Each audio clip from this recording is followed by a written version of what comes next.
सभी भगवान के 4 प्रकार के हैं। राम भगत जग चारि प्रकारा, सुकृति चारि अनग उदारा। एक तो वो भक्त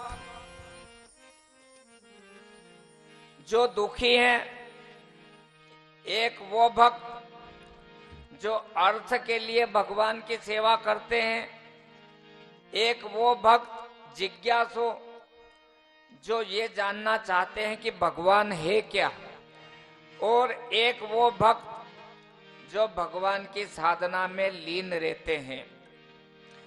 आप और हम सभी माता और दादाजी और सब बोलिया करें, सब भगवान अच्छो करेगा।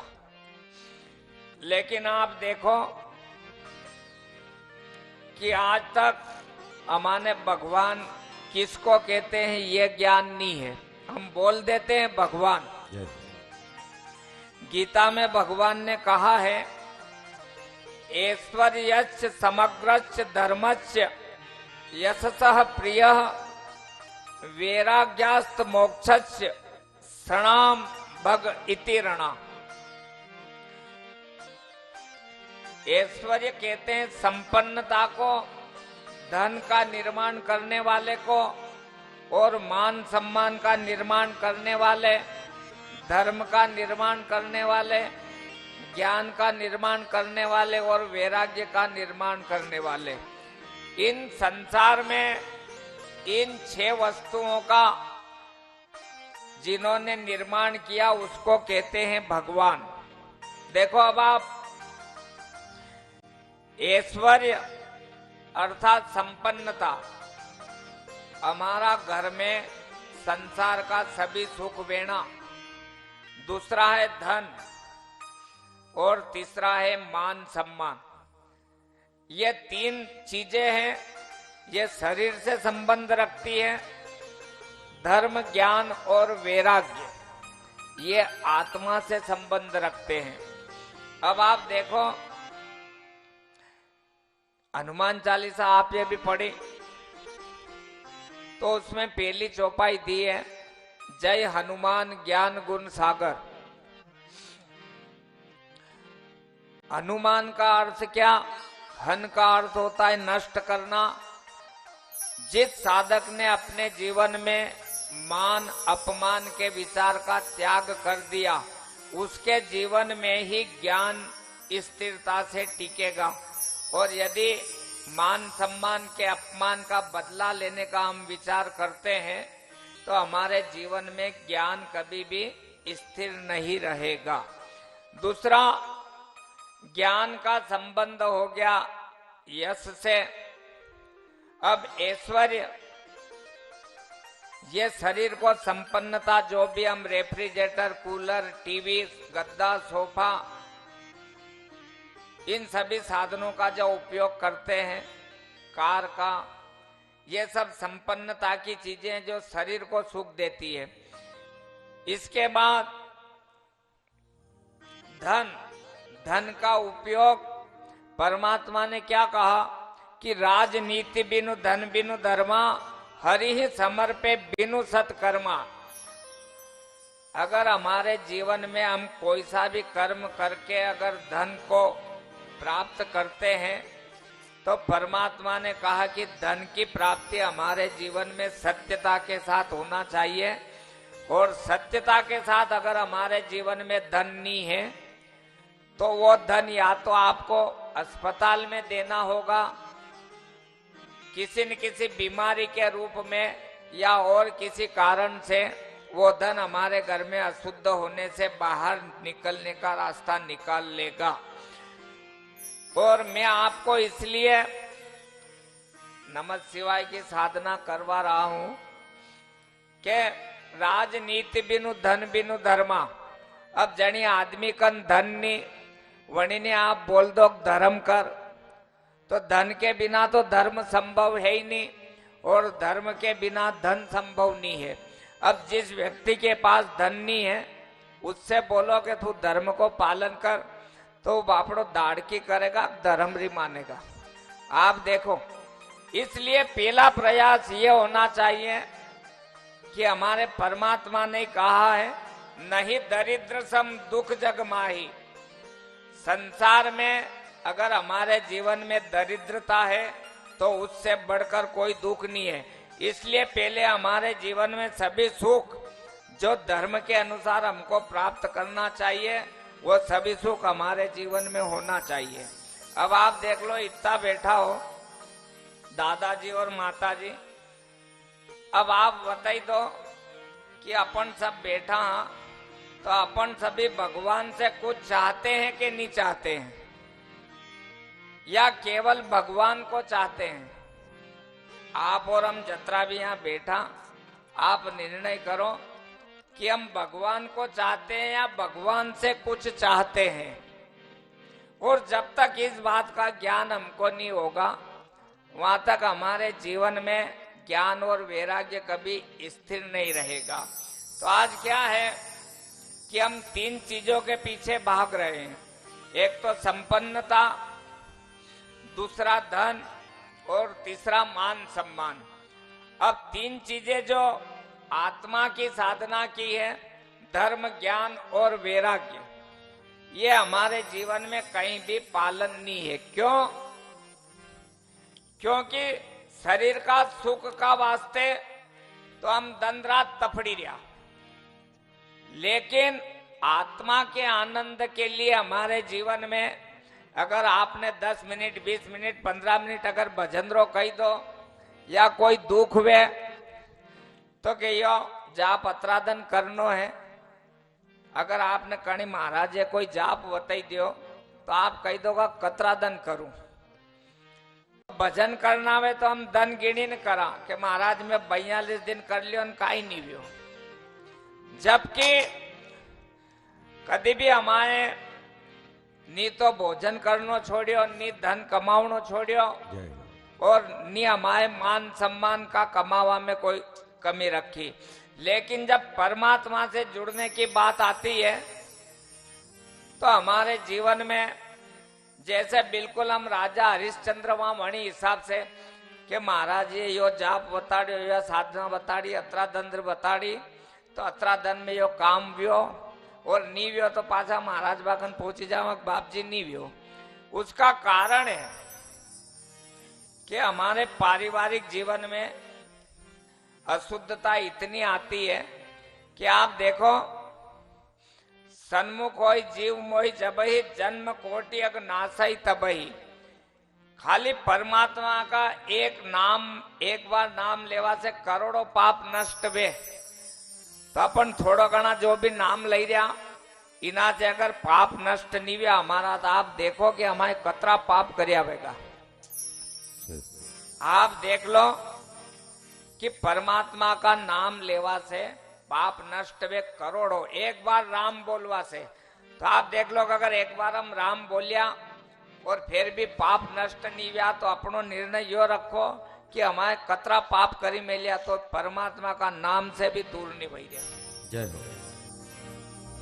तो जब तक शरीर का और आत्मा का बैलेंस दोनों सही साथ नहीं होंगे, वहां तक हमारे जीवन में सदा धर्म के लिए अस्थिरता बनी रहेगी।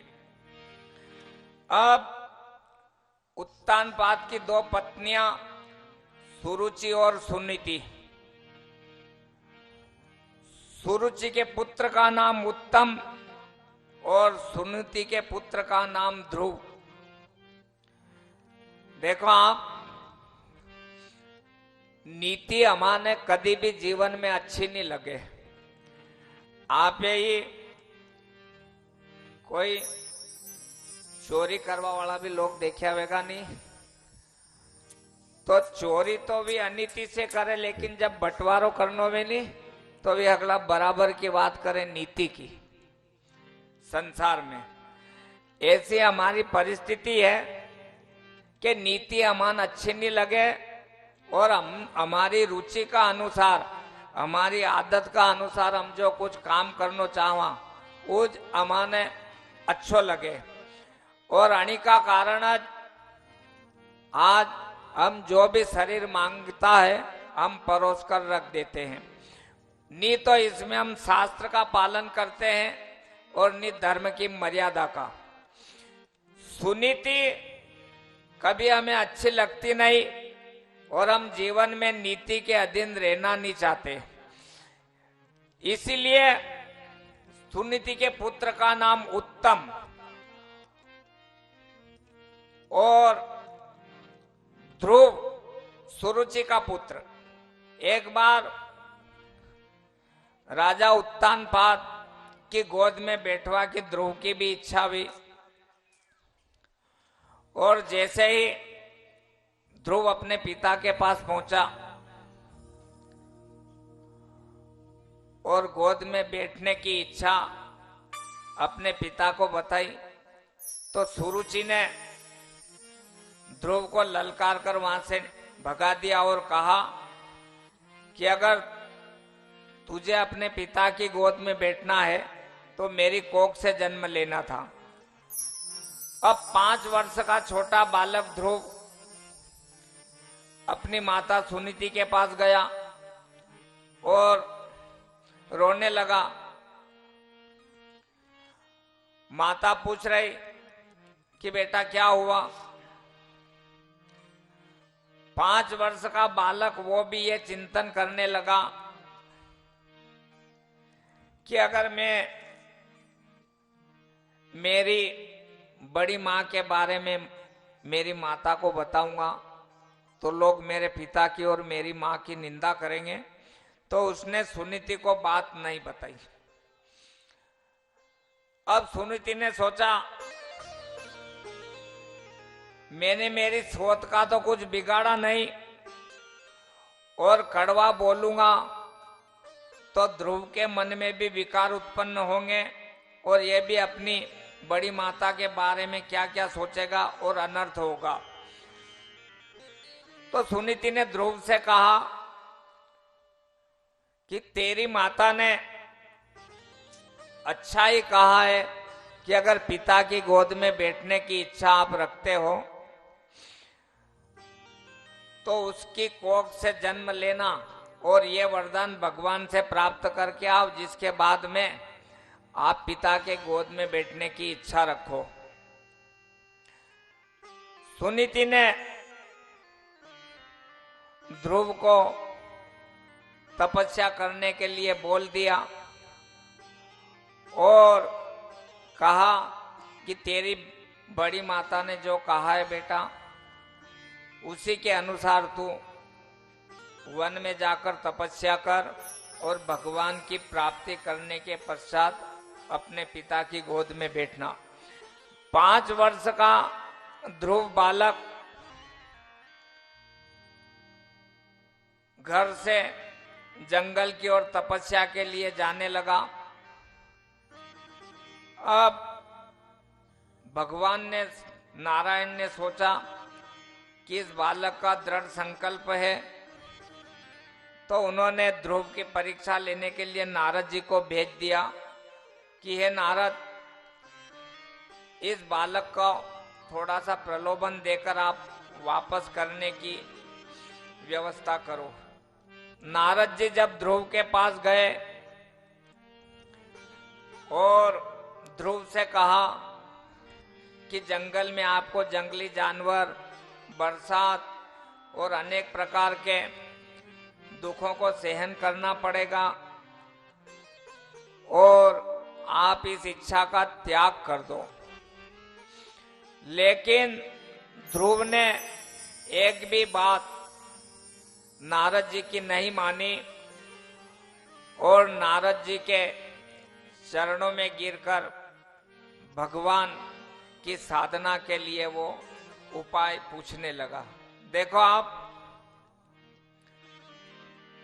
गुरु, गु का अर्थ होता है अंधकार और रू का अर्थ होता है प्रकाश।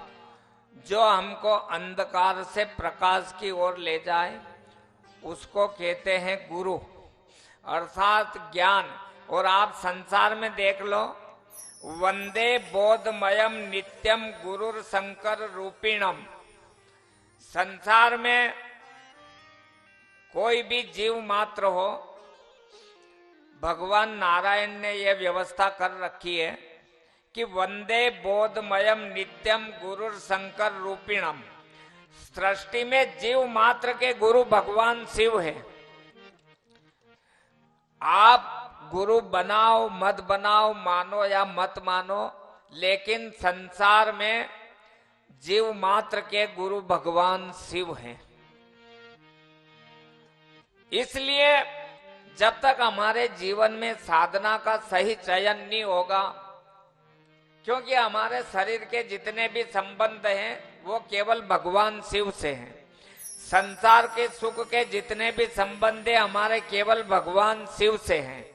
ये भागवत है, ये आत्मा के आनंद की। आप देखो घर में जो भी हमारे पूर्वज लोग शरीर त्याग चुके हैं, उनकी तृप्ति के लिए ये भागवत है। शरीर के और संसार के सुख को प्राप्त करने के लिए भागवत नहीं है। हमारे पूर्वज जो शरीर का त्याग कर चुके हैं, उनकी तृप्ति के लिए ये भागवत है। अगर हमको शरीर का और संसार का सुख प्राप्त करना है तो कहाँ पे जाना पड़ेगा? आप देख लो, मंगला नाम च करता रहो वंदे वाणी विनायको। वाणी विनय, विनायक कहते हैं भगवान गणेश को, और भगवान गणेश भी किसके पुत्र? भगवान शिव के।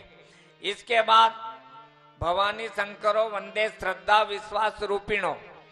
श्रद्धा स्वयं पार्वती है और भगवान शिव स्वयं विश्वास है। जब तक कोई भी काम करा और हमारी श्रद्धा नहीं वे, विश्वास नहीं वे, तो काम कभी सफल नहीं वे। तीसरी बात, वंदे बोधमयम नित्यम गुरुर शंकर रूपिणम। सृष्टि में कोई से भी समाज का या किसी भी धर्म का व्यक्ति हो, जीव मात्र के गुरु संसार में भगवान शिव है। लेकिन हम क्या है कि कभी भी गंभीरता से हमारे परमात्मा के अनुशासन का चिंतन नहीं करते हैं। या तो श्रवण करके या पुस्तकें पढ़कर हम साधना शुरू करते हैं और बाद में यही शब्द की साधना हमारे जीवन में उपद्रव का कारण बनती है। क्योंकि हमारी योग्यता क्या है, और योग्यता से ऊपर अगर हम कोई भी साधना करते हैं तो फिर हमारे जीवन में ये शब्द यही दुख का कारण बनते हैं। अब नारद जी से शरण में जब ध्रुव चले गए और कहने लगे, गुरु मेरी पूजा गुरु गोविंद, गुरु मेरा पार ब्रह्म गुरु भगवंत। गुरु मेरी पूजा गुरु गोविंद, गुरु मेरा पार ब्रह्म गुरु भगवंत। गुरु मेरी पूजा गुरु गोविंद, गुरु मेरा पार ब्रह्म गुरु भगवंत। गुरु मेरी पूजा गुरु गोविंद, गुरु मेरा पार ब्रह्म गुरु भगवंत।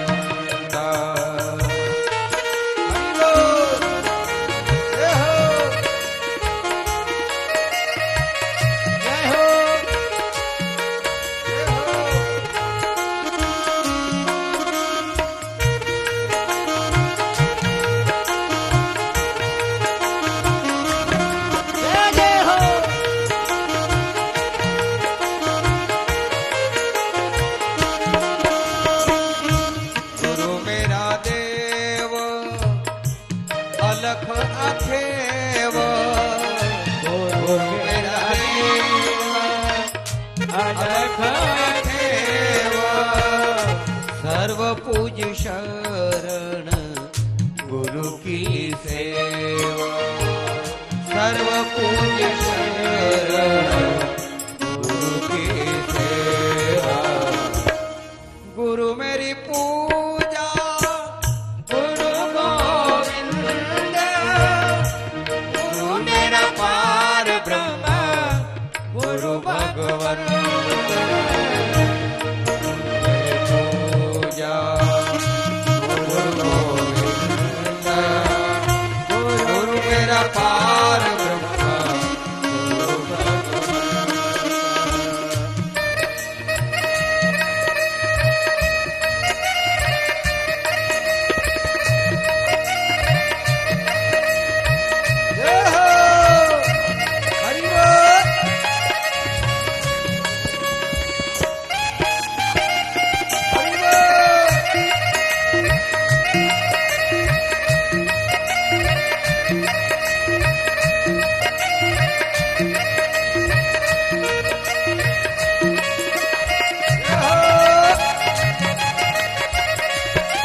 हृदय ध्यान गुरु गोपाल पुरख भगवान।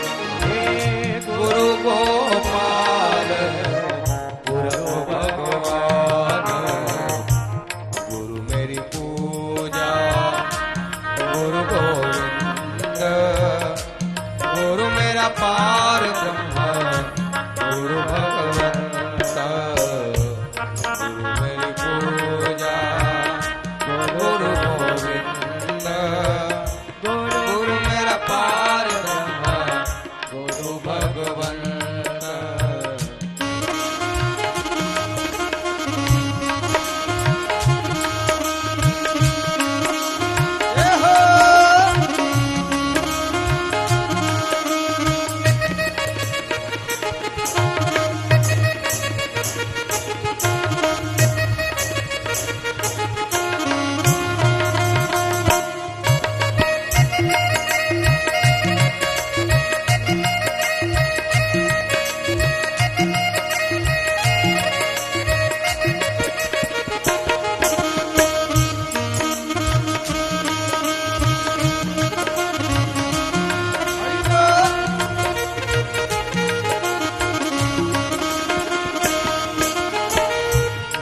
बिन अमर नहीं मैं आऊं। गुरु बिन अमर नहीं मैं आऊं। अन बिन जपमु गुरु गुरु नाम। अन बिन जपमु गुरु गुरु नाम। गुरु मेरी पूजा